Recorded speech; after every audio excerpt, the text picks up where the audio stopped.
whack. And what that does is just Flatten it. Flatten it, tenderize it. It allows the flavours, you know, to be absorbed better because you're... I wondered why you flatten it. What it's doing is, if you don't do it, what happens is that'll never be cooked enough, or if it is, that'll be well overcooked.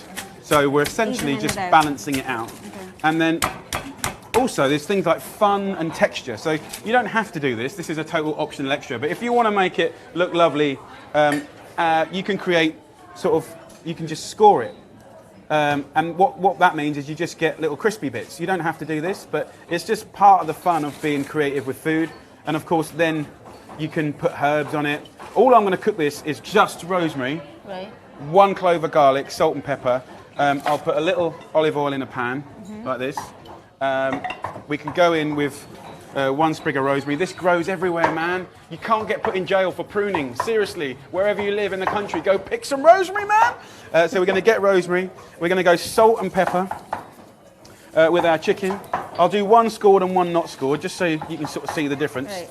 And I am going to leave this in your lovely control here. So we're going to go in the rosemary oil. Right.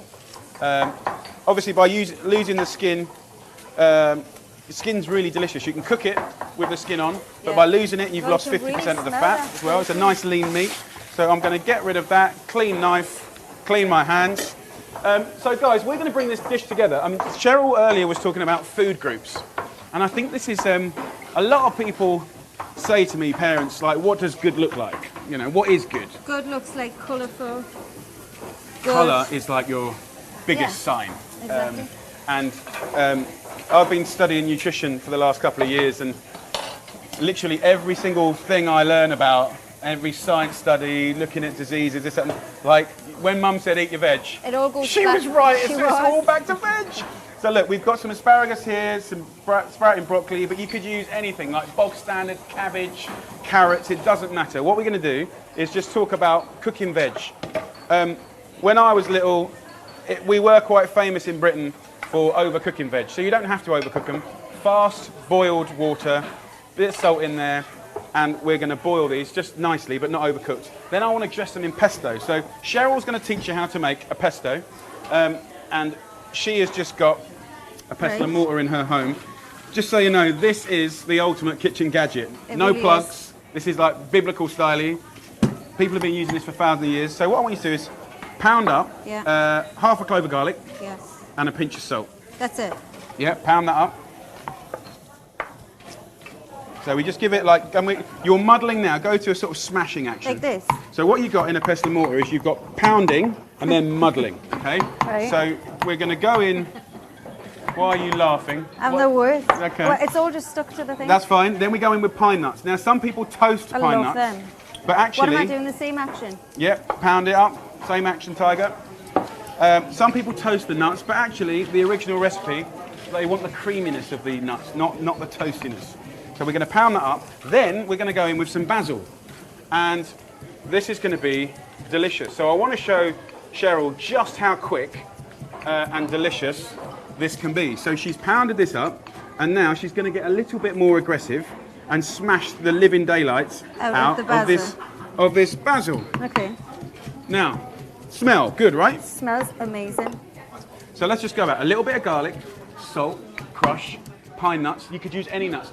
Pesto is not just the green pesto. You can use different herbs, different nuts. You can see like she's really giving it a good old bash up now, which is nice. I can smell it already. It smells amazing. And using things like herbs. And by the way, if you grow herbs, it's cheap as chips. But also they're in every single park. They're everywhere. Literally, you cannot get put in jail for picking herbs in parks unless it's a royal park or the Ministry of Defence. Okay? So we're bashing. Now see what she's done there. See how that's all kind of I'm actually bruised shocked up? at how easy it was. Okay, let me just finish this off, gorgeous, then we'll take questions. A little bit of Parmesan or Pecorino and a little olive oil. By weight, that's probably like 15 grams of, and now she's gone to muddling, so that's a natural reaction and that's really good. Is that right? Yeah, really good. And then that tiny amount of pesto will be enough to bring love and light to a load of veggies. So, questions, Subi, go for it. One for Cheryl again. Yeah. Hannah Kelson wants to know, what's your signature dish to cook? To cook? Yeah. Probably me barbecue chickens at the moment. It's so good. You can get it on his online.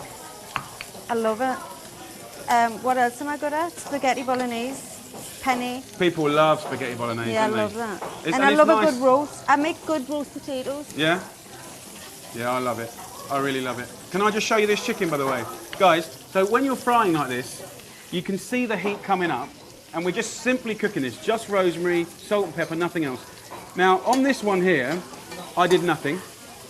And on this one here, I just scored it. Can you see the difference? We just got a little surface area there. It's just going to make it crispy and gorgeous, so we like that. On the veg front, everything all right? Yep. On the veg front, what we're going to do is once you've boiled your veggies like this, the time to flavour veggies, if you want them to taste nice, is when they're hot from the water. So don't let them get cold. So we're going to take these out, and then the lovely Cheryl is going to... Can you get some of that pesto? Just, if you take that pestle out, darling, Yeah. and just have a taste. Feel free to use your finger if you want. Thank you. Have a little taste. And what we can do now is... So good. It's so good, right? And so easy. just a little spoon I'm shocked. is amazing. And you can actually take a little bit of cooking water if you want, and that will mix with the pesto. And while the veggies are nice and hot, you can toss that up, It's right? so good. And I think that's what we're trying to say, guys, is simple things, right? Simple things. You don't have to open a whole jar. You know, you can just bash up a few veggies. Also, you know, surface area, maybe squash, you've got nice potatoes in there. So let's just talk about the food groups. We've got carbohydrates from the potatoes, about 80 grams is more than enough. We've got asparagus, broccoli, we've got our chicken here. Protein. What have we got here? Ah, I've got a little, they've given me this. Green beans, really high in folic acid, really important for the girls, especially if you want to have kids. Vitamin B, which your bodies need for immune system. Broccoli, really high in folic acid, vitamin C. And do you want to talk to them about salmon fillets? High in vitamin D, good for calcium absorption, keeping our bones and teeth strong. Also source of omega-3, which helps to keep our hearts healthy. That's what this is what I didn't have any idea about. You have no, at school I would eat like fish and chips at dinner time, or, you know, a bit of pizza, so, you know. And we're going to hear more about the school dinner stuff earlier, but that's why, like, when kids go to school, you got breakfast and lunch. You got 190 days of the year to get it right, not get it wrong. And then, of course, parents are working hard, and they need to learn to make simple things like this. So easy. Also, do you remember, like, veg when it's horrible is boring, Yeah. but, you know, if you try, like, a little bit of that That's asparagus, amazing. I love it. it's going to taste So good. really, really delicious. So, I'm going to plate this up now. I think we're in a pretty good place. I'm just going to turn the heat up just a little bit. Any more questions? Will you try this? Sarah Bradford wants to know what's the easiest herb to grow? Easiest herb to grow. Easiest herb to grow. Rosemary, thyme, oregano, mint, bay. They're like weeds, mate. They just won't go away. I mean, like £1.49 for a pot, and put it in a place, sun, soil, water, they're happy as Larry. And you should never, ever have to buy them ever again. And like I said, in all the parks around, there's loads of the stuff, so just help yourself. So what I'm going to do now is just plate this up. Gennaro's cooking a salmon over there as well, but I think we'll stick to the chicken. What I'm going to do is, when you're cooking chicken breasts, if you're nervous about it being cooked or not, we can slice it in half. Just to double check. Yeah, well, don't be nervous. I'll show you exactly how to check. So I'm just going to, what I like to do is just squash the potatoes a little bit. Right. I'll plate this up. Why do you squash them? Just so they soak up some of that lovely pesto that you made. And it just sort of tastes nice. You know, sometimes it's quite nice to have some things a bit rough and ready. So, Liam's going to cook for you tonight. Yeah. Have you got any idea what he's going to cook for you? See one of your recipes? Okay. So Okay, if you want to get the recipes for this, lovely people, go to jamieliver.com, and we've got loads of stuff there. You can go to the Food Revolution Hub, and you can go to recipes. So jamieliver.com / you know, recipes, it's all there. Everything's good to go. Thank you very much. So Cheryl, I'm just going to plate this up. I'm going to get myself a sharp knife. what we're going to do here is, if you're ever nervous about the chicken, just slice it at an angle. What you don't want to do is overcook it. Can you see how lovely? Always overcook it. And then you go to the thickest part and you can just check, okay? Okay. Look at that. Beautiful. So I'm going to just take that lovely chicken breast, move that around the plate. A simple little dish. And what you can do is just a few bits of basil over there, Cheryl, my darling. Should I just presentation? Yeah. And a nice, simple little dish with good flavour. So pan-seared chicken with gorgeous veggies, new potatoes, a little bit of homemade pesto, totally balanced, carbs, veggies, protein, dairy, beautiful. So there you go. Lovely. Recipe online. So what we're going to do now, we're going to go over and I want to talk to the kids if that's all right. Do you fancy seeing the kids? Come over here. Big boy, this way. So just while we're going here, come over here, Cheryl. These are all the places in the world where there's things going live at the moment. What country are you going to after me finishing now? I think we're going to Brazil, possibly. I can't remember. Tanzania. So we've got events happening all over the world. Really exciting. So, kids. Hi. Woo! Hello. Hello. Can you tell? Have you met Cheryl, kids? Say hello. Hi. We said hi. How excited are you to see Cheryl? Good, eh? Are you going to tell her what you're cooking? Let's go over. Come. Come, yeah, bundle round, bundle round. Love Thai green curry. We're making Thai green curry. So nice. Nice. And how are you doing it? Tell us how you're doing it. So what do we start off with, guys? We start off with this and we smash. We start it off with coriander seeds and lime leaf. Nice. Nice, very nice. We start, Smells amazing. We grind them up and then add. We then add lemongrass. Nice. A little bit of garlic, bit of chilli. What was this one, guys? Remember what that name? Ginger. Yeah. Nice bit of ginger. Nice. So when you're finished, are you going to come and bring me and Cheryl a little portion? Please. Because we Thank do you. like Thai green curry. We love it. Thank you, kids. Right. Thank you. Let me take you this way. Okay. I want to just go back in time. Follow me, big boy. So if I may, so while, what are we doing now? We're making bread? Pita bread. Are you doing flatbread? Pita bread. Oh, so you're doing chicken kebabs, the Greek salad and the flatbread. I'm just tzatziki. That's all. And tzatziki.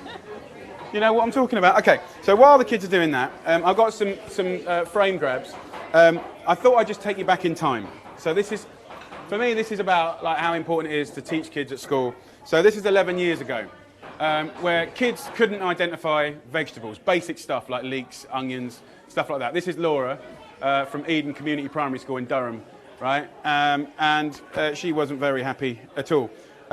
This is 13-year-old who didn't know, you know, what a whole load of veggies were, courgettes, onions, all that sort of stuff. And then what happened over the course of this documentary was we started trying to introduce foods to them. And of course, straight away when you introduce new things to kids they're not familiar with, right? Because kids generally are marketed just burgers and nuggets and rubbish, and they're brainwashed like we are. So, you know, they were a bit resistant to change, and you can see from their face, they thought it was disgusting. But, of course, with food education, and any education if it's done right, you know, you've got to have some fun. So I had to get to the bottom of what was going on, and it wasn't just the education, it was the school food. At the time, there was no standards for school food in Britain. There were standards for dog food, but not school food. And, for example, there'd be all these horrible reconstituted meat products in weird shapes. There'd be hardly any meat in it. There'd be MSG, E numbers, additives, you name it. The dinner ladies only had 37 pence per head in schools. And it was just, you know, and the dinner ladies hadn't been loved and supported for a long, long time. But then, what happened was, this is the lovely Laura again, she told me she hated food and was in tears at the thought of trying it. But here's the thing, and this is why Megan and the army of teachers around the world, the teachers